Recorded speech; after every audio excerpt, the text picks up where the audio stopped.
हूं अभिषेक कुमार लाला और आज हम डिस्कस करने वाले हैं ट्रिग्नोमेट्री, जिससे आपको बहुत डराया गया है और आपको बहुत रटवाया गया है। तो आज इसको हम बहुत ही इंटरेस्टिंग वे में समझेंगे और अगर आपको लगे कि आप इंटरेस्टिंग वे में समझ पाए हो तो और ज्यादा लोगों को शेयर कर देना। तो देखो स्टार्ट करते हैं इसको। तो ये नाम तो आपने कहीं ना कहीं सुना ही होगा जब ट्रिग्नोमेट्री पढ़ा है या सुनोगे कि साइन, कॉस, टैन, कोसेक, सेक और कॉट। बट इनका पूरा नाम क्या है, ये नाम कैसे है, वो समझते हैं। वो समझेंगे तो फॉर्मूलाज भी आसानी से समझ में आ जाएगा। 90 माइनस थीटा वाला वो है क्या, वो भी बोलता हूं। तो देखो पहला जो नाम इसका है साइन और इसका है कोसाइन, ये है टेंजेंट, तो ये है कोटेंजेंट। ठीक है, ये जो को वर्ड लगा हुआ है ना, इसका अपना एक मीनिंग है, वो हम समझेंगे। ये है सेकेंड, तो ये है कोसेकेंड। ठीक है, तो ये सेकेंड से ये कोसेकेंड क्यों है, ये साइन से ये कोसाइन क्यों है और ये टेंजेंट से ये कोटेंजेंट क्यों है, इसको आज हम समझेंगे। ठीक है, और ये फॉर्मूला जो 90 माइनस थीटा तक क्यों आता है वो समझेंगे। सबसे पहला हमारा पूरा ट्रिग्नोमेट्री तो बेस्ड इसी ट्राइंगल पे है, राइट एंगल ट्राइंगल। पहला ये राइट एंगल होगा। दूसरा बात जो जानना है, अगर इस एंगल का मैं नाम दे देता हूं थीटा, ये कोई भी एंगल हो सकता है, थीटा, बीटा, अल्फा, कुछ भी। हमने इन जनरल थीटा ले रखा है, हर किताब में थीटा लिया गया है, स्टार्टिंग से लिया जा रहा है। बट ये जरूरी नहीं कि यहाँ पे थीटा ही लो, आप यहाँ पे अपने नाम का फर्स्ट लेटर भी देख सकते हो। अब ये अगर थीटा है ना, तो ये जो बचा हुआ पार्ट है वो क्या हो जाएगा, टोटल एक ट्राइंगल में 180 डिग्री होता है।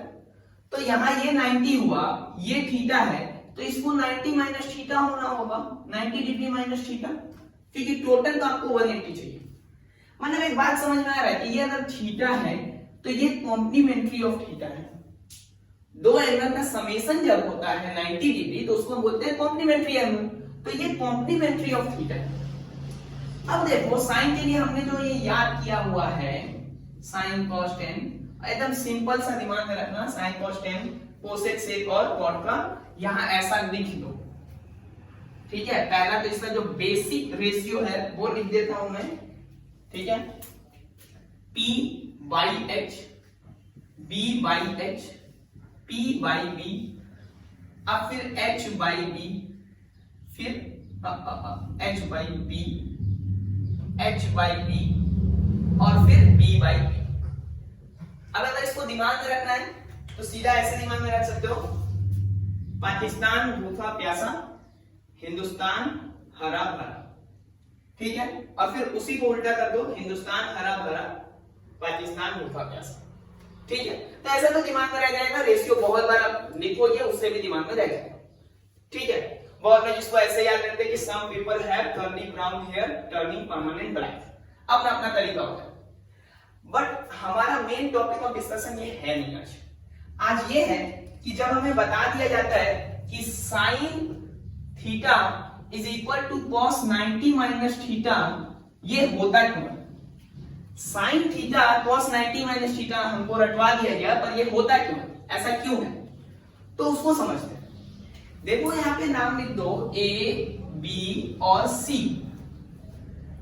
अब अगर आप साइन के लिए बात करो तो परपेंडिकुलर और हाइपोटेनस, अगर मैं साइन के लिए यहाँ पे SIN से हम लिखते हैं थीटा, तो जो ये थीटा लिखते हैं ये मल्टीप्लाइड नहीं है। इसका मतलब है कि हाइपोटेनस किसके साथ ये एंगल बना रहा है उसको हम बेस लेंगे। फिर से समझो, हाइपोटेनस जिसके साथ ये एंगल बनाएगा ना उसी को हम बेस लेंगे। यानी यहां जब हम थीटा के लिए बात कर रहे हैं तो BC हमारा बेस है और AB हमारा परपेंडिकुलर है, और साइन थीटा होता है परपेंडिकुलर बाय हाइपोटेनस। तो AB परपेंडिकुलर है और BC जो है अपना वो बेस है, AC जो है वो हाइपोटेनस है। तो AB by AC perpendicular by hypotenuse. अब जरा आप cos 90 माइनस थीटा के लिए सोचो। cos 90 डिग्री माइनस थीटा, ये 90 डिग्री माइनस थीटा हाइपोटेनस किसके साथ बना रहा है, इसके साथ बना रहा है। यानी अगर ये एंगल हाइपोटेनस AB के साथ बना रहा है तो इस एंगल के लिए बेस कौन सा हो गया, AB हो गया। ए बी हो गया ना, तो ए बी और हाइपोटेनस तो वही रहेगा ए सी। बताओ ये दोनों सेम है कि नहीं है? तो हम लिख सकते हैं sine theta is equal to cos 90 degree minus theta. समझ में आया बात?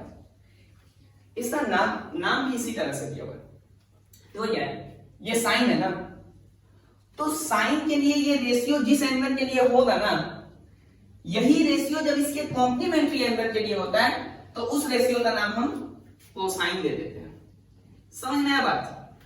साइन के इस एंगल के लिए जो रेशियो हो रहा है, यही रेशियो जब हम उसके कॉम्प्लीमेंट्री एंगल के लिए यूज करेंगे तो बोलेंगे कॉम्प्लीमेंट्री ऑफ साइन कोसाइन। ठीक वैसा ही जब हम सेकेंड के लिए करेंगे, कॉम्प्लीमेंट्री ऑफ सेकेंड हो जाएगा कोसेकेंड और कॉम्प्लीमेंट्री ऑफ टेंजेंट हो जाएगा कोटेंजेंट। तो अगर इधर से आप कॉम्प्लीमेंट्री कर रहे हो तो उधर से उल्टा भी पॉसिबल है। इसका मतलब क्या है कि आपका cos थीटा को भी हम sin 90 माइनस थीटा लिख सकते हैं, क्योंकि दो एंगल एक दूसरे का ही तो कॉम्प्लीमेंट्री है ना। अगर थीटा 90 डिग्री माइनस थीटा का कॉम्प्लीमेंट्री है तो 90 डिग्री माइनस थीटा भी थीटा का कॉम्प्लीमेंट्री है। ठीक है, दो एंगल आपस में एक दूसरे का कॉम्प्लीमेंट्री होता है। Now tan theta is equal to cot 90 degree minus theta and cot theta is tan 90 degree minus theta. ठीक है, अब यहां पे क्या आ गया, sec theta is cosec 90 degree minus theta and इधर क्या अपना कोसेक बचा हुआ है, cosec theta is sec 90 degree minus theta. ठीक है, चलो अभी देखो ये सारा चीज ऐसे प्रूफ हो गया। ठीक है, अब अगर आपको सिंपली अगर याद रखना है ना, कैसे याद रखे, समझना तो समझते हैं, नाम से भी समझते हैं, और एक तरीका है समझने का, P और B को इंटरचेंज करने से। मतलब क्या है, P और B को इंटरचेंज कर दो और देखो फिर क्या होता है। जैसे मैं इस P को अगर B बना देता हूं तो ये B बाई H हो जाएगा जो कि cos हो जाएगा। और क्या होता है, थीटा की जगह 90 डिग्री माइनस थीटा लेने से P और B ही तो इंटरचेंज होता है ना, सिंपल लॉजिक है। तो साइन का P को मैंने B से चेंज किया तो cos पे गया, तो साइन और cos का sine theta cos 90 minus theta cos theta sin 90 minus theta. याद रखने का बहुत तरीका है। tan का वही देखो, P और B को इंटरचेंज किया तो B P हो गया, तो tan से cot। कोसेक का भी वही है, H by P है, इसको मैंने जैसे ही P को B से चेंज किया H by B हो गया, तो sec का cos के साथ हो गया। बहुत तरीका, बस रटना ही। तो अब देखते हैं ट्रिग्नोमेट्रिक आइडेंटिटीज। तो अब देखते हैं sine square theta plus cos square theta जो है 1 लिखा रहता है। ये क्यों होता है जरा देख लेते हैं। तो sine square theta, sine theta क्या होता है, P बाई एच। तो साइन स्क्वायर थीटा क्या हो गया, P square by H square. Cos theta क्या होता है, B बाई एच। तो ये क्या हो गया, B square by H square. अब क्या करते हैं, सिंपली यहाँ पे एच स्क्वायर, यहाँ पे P स्क्वायर और ये हो गया B स्क्वायर। ठीक है ना, तो H स्क्वायर P स्क्वायर और B स्क्वायर। तो यहां से P square plus B square को पाइथागोरस थ्योरम से पता है कि वो H स्क्वायर होता है। सिंपल है, ट्रिग्नोमेट्री में हर फॉर्मूला का प्रूफ है, उसको समझना है। समझते जाओगे तो ट्रिग्नोमेट्री इजी लगेगा, नहीं तो फिर डरते रहोगे। जब इसको भी देखते हैं, इसके बाद वाला sec square theta minus tan square theta, ये 1 है। ये 1 कैसे होता है वो प्रूफ करेंगे। सेक क्या होता है अपना h बाई बी और टेन क्या होता है p बाई बी। एक तो याद रखो कि ये आइडेंटिटी तभी बनता है ना जब उसका डिनोमिनेटर सेम हो। साइन और कॉस का डिनोमिनेटर में होता है अपना हाइपोटेनस, सेक और टेन के डिनोमिनेटर में होता है बेस। अब इसके बाद बचा हुआ कोसेक और कॉट वाले के डिनोमिनेटर में होता है परपेंडिकुलर, तभी बनेगा आइडेंटिटी। अब ये स्क्वायर है, स्क्वायर है, स्क्वायर है, स्क्वायर है, तो H square minus P square और यहां पर है बी स्क्वायर। तो H square minus P square, इसी से मतलब B square plus B square is equal to H square से अगर हम देखें कि H square minus P square करते हैं तो ये तो बी स्क्वायर हो जाएगा ना। तो ठीक यहीं से B square by B square. कोई क्वेश्चन सॉल्व नहीं करना है ज्यादा, बस समझ लेना है कि ये सारा फॉर्मूला कैसे आ रहा है। इसको समझ लिए तो क्वेश्चंस भी अच्छे से सॉल्व हो जाएगा। इसके बाद वाला वही cosec theta minus cot theta है, दोनों का स्क्वायर।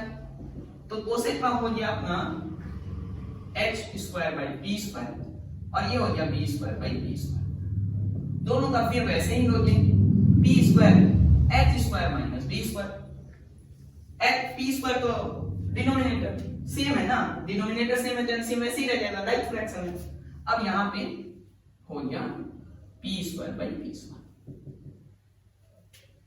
ठीक, अब एक कॉम्प्लीमेंट्री चीज है जो ना ही टाइटल में बताया हुआ है ना ही थंबनेल में लिखा हुआ है, जो इस वीडियो को एंड तक देखेगा उसी को मिलेगा, उसी को पता चलेगा ये कि ये क्या है। ठीक है, और बहुत इंटरेस्टिंग, साइन थीटा का वैल्यू कभी भी 1 से बड़ा नहीं होता। ऐसे तो बोलो -1 से 1 के बीच में होता है, अभी माइनस वाला आपके कॉन्सेप्ट में है नहीं आपके सिलेबस में, तो साइन थीटा 1 से छोटा होगा या कॉस थीटा भी 1 से छोटा होगा। ये क्यों होता है ये समझिए।